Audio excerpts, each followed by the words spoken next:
So some college football has some changes coming, some new rules, some new stuff. I don't know how exactly to put this. I don't because it's kind of rules and it's kind of like technology, but I'm gonna start with the things that I don't have much of a problem with. We're gonna start with the in-helmet communication. So basically, if you know anything about the Michigan scandal that had gone on this year, it was kind of a little bit of a talking point about how plays and formations and audibles, how they were determined.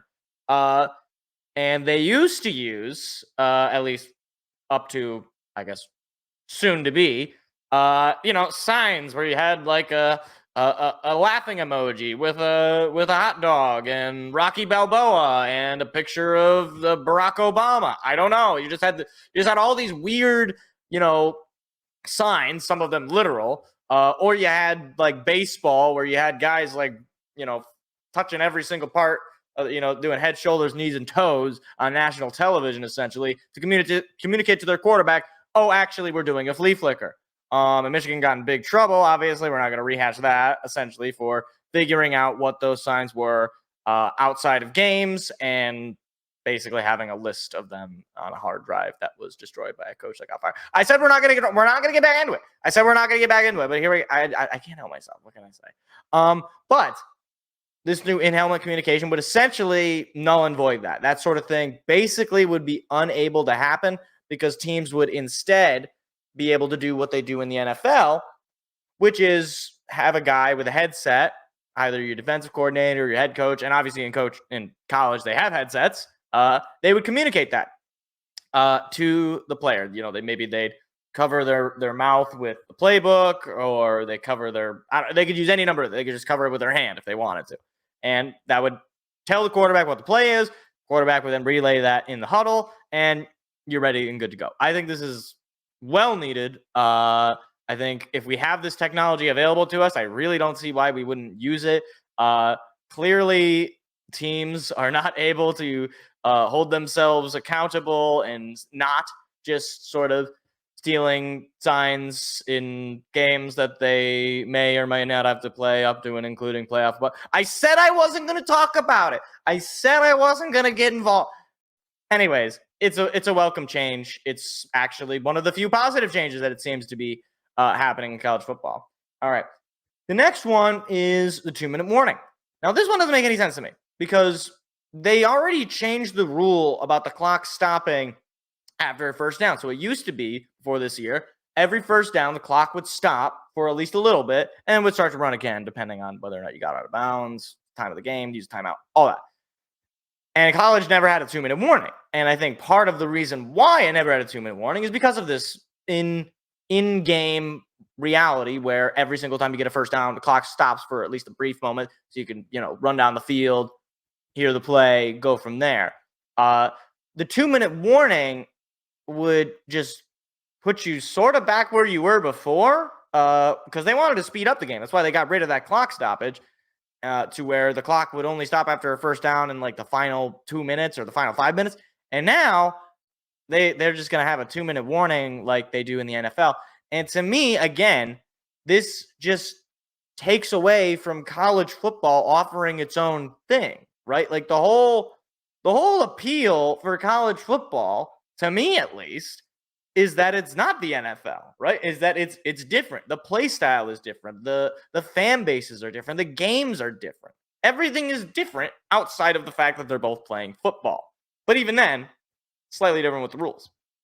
And to implement a 2-minute warning when you just said you want to speed the game up, I really don't know where they're getting this idea. Like I don't know anybody who is like, oh, you know what college needs? It needs a 2-minute warning. Yeah, that's what it needs. Like, no, people are more so talking about, things like transfer portal rules, NIL clarity, maybe to stop with all this conference realignment nonsense, stuff like that. An actual commissioner, clarity on all of these things. Like that's what we want. No, actually, college football says, you know what? We need? We need a 2-minute warning. That's what we need. And speaking of just being completely blind to what people want, We are now entering a new era in college football. So I know you all enjoyed the 12-team playoff. I enjoyed it. It was a great time. Everybody enjoyed it. It was fantastic. Everyone was big fans. But no, actually, we're going to move on. We're going to go ahead and go to 14. And I just, you know what? Again, if we want this to just be the NFL, you have it. Because the NFL has a 14-team playoff. You have 7 seeds on both conferences, and now we're exactly at that when you go to 14. And why stop at 14? You know, I was telling people, I was like, you know what? Why don't we just do March Madness to start the year? We'll call it December Madness. We'll just have, teams play, I don't know, like 5 games. However many games you play from August to December. And once December starts, we just do like a 68-team tournament. Single elimination, have like a million games on at once. It'd be a crazy, I'm not going to lie. That actually wouldn't be that. That would be actually pretty entertaining. However, we shouldn't do that because we know that's not what college football is. It's not what it has. It's not what it's built itself up to be. Like one of the things, and I know some people say like, oh, well, people say this about every change in college. It's like, well, yeah, because it's built up a popularity for the particular things that it was. And when you just keep changing it, sometimes arbitrarily, like this, going from a 4-team to a 12-team, which I supported, to now going to a 14-team. It's like, well, then why not just go to 16? Why not just go to 20? Why not go to 100? I don't know. We got over 100 teams. Well, let's do a 100-team playoff. Western Michigan gonna go on a run this year. I don't like. We're gonna like at this point, like there's no limiting principle. And then the thing that really made me laugh, and it's not because I think it will happen, because I think it probably will happen, just given the way that these things go. It's just the nature of it. So apparently, and I think this goes with the 14-team playoff. I don't know if this is like all set in stone at this point. I don't know that it totally is. I know there's been talks about it. So I'm not if this is totally set in stone at this point, fine. That's great. I'm super stoked about it, as you can tell. But apparently, the Big Ten and the SEC would like to guarantee that 3 teams from their respective conferences get a spot in the playoffs. And I just got to say, you know what? If I could guarantee that I just get, an extra $500,000 every year, yeah, I would support that. I would write on the issue of whether or not I should get $500,000 at the end of the year. I vote yes. What kind of like what? Imagine the audacity. It's like, you know what? Yeah, I think we should just have 3 of our teams just guarantee in. Yeah, I think that's fair. It's like, well, why? What if like only 1 team is good, or what if only 2 teams are good? Like, why is there this guarantee? And you know what it all is stemming from? Well, for one, it's money, right? The Big Ten and the SEC are the 2 biggest conferences at this point in college football and in college sports at this point in general, and they're the biggest money makers. I mean, like top brands in college football are either an SEC school or a Big Ten school, pretty much. You have a few exceptions, Florida State or Clemson or some of these other ACC or other conference schools. But in general, especially in the world of college football, it's Big Ten and SEC country, and then everybody else. There's been what, 2? I think just 2 non-Big Ten or or SEC national champions since the playoffs started, and that was Clemson twice, right, with Deshaun Watson and Trevor Lawrence. I just don't. How are they gonna like? It seems like this is just like I was saying before. It's just going towards what the NFL is. We're just gonna have 2 mega conferences. Eventually, the ACC is gonna become like the Pac-12, where it's gonna all the moneymaker teams are gonna leave. Florida State's probably gonna leave. Clemson's probably gonna leave. Heck, Miami might leave. And the Big 12, same deal. I mean, you already lost Texas and Oklahoma, right? Like those teams are gonna want to migrate wherever they want to go. You might see some of those guys going to the Big Ten or going to the SEC. And the Pac-12 is the Pac-2, so that sort of speaks for itself. And it's more and more becoming just 2 conferences, 14 plus team playoff, I wouldn't be surprised if we start bringing back divisions individually, because we're going to get to the point where the Big Ten is going to be like 20 teams. Like, I think it's 18 teams now, which is funny given the name is Big Ten. But if we get to 20 teams, if you get to like that's bigger than the NFC. Like, the NFC has 15 teams or something like that. Yeah, because hold on, now I'm doing the math. Let's see, Lions, Packers, Vikings, Bears. So it's 14th per conference, or 14th per conference, 14th per division, and it's North, South, East, and West. So it's 16 teams. Thank you, math, hard. So we're already talking about, like, the Big Ten already has more teams per in their conference alone than the NFL does. And I know some people will be like, well, stop comparing it to the NFL. College is totally different.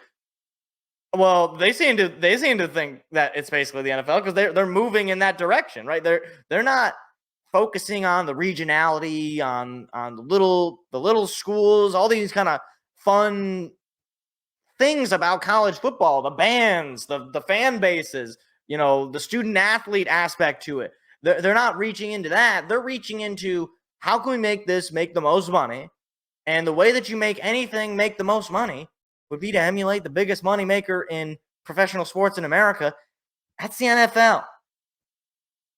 So, I mean, I don't, and the fact that they're playing the same game, just telling me that it's basically the same thing. And the problem is, unlike the NFL, you don't have a salary cap in college. You don't have, a general manager and a coach and an owner of team. You have team president, or you have not team presidents, you have school presidents, you have athletic directors who are not just focused on football or basketball or baseball or whatever your school is doing, and then your coach is basically your vice president of your president of ops, your GM, your obviously their head coach, and everything else. Like, the head coach is the program, but it's sort of gotten to a point where it's going to become kind of too big to fail, to the point where, they're not really going to know how to govern any of it. And they already don't know how to govern it. And all these new rules, it's just like, this is just a joke. Like, this is just like, it's like you gave the kid the nuclear codes and you're surprised that he's bombing Taiwan. Poor Taiwan. That's not very nice. But like, nobody knows how to do that. Like, the schools are really only focused on making the money. Right? So, like, they're like, well, we would make more money in our TV deals if we had 3 teams from our conference every year make the playoffs. So we're going to make that be a guarantee, right? Like, and in the same way, the networks are like, well, we make more money when there's more games. So a 14-team playoff makes more money than a 12-team playoff. And that also, and the schools are going to appreciate that too, because that means 2 more schools than would have prior make the playoffs. And some people are saying, this is ruining the regular season. And I understand that. The thing about it was, we had a system in college football, and I've talked about this before. We had a system called Bowl College Series, something like that. BCS. I think it's Bowl College Series. And it was basically fine. If you got 6 wins, you'd play in a bowl game, and you would get selected for the bowl game. You didn't have a whole lot of leeway on how you got selected. Basically, the press, the media, whatever, it was a selection committee. They determine where you ended up getting slated. But you got to 6 wins. All right, we're going to play in a bowl game, and we could get a trophy, and we're going to be able to take it home with us. Look, we went to the Welch's Grape Juice Bowl, and we won the grape trophy. I don't know. And it's like, it's kind of silly, and it's a little, weird, but it's fine.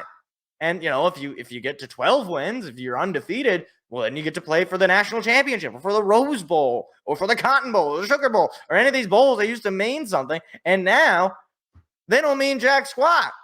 Even if you win in the playoffs, they don't mean anything.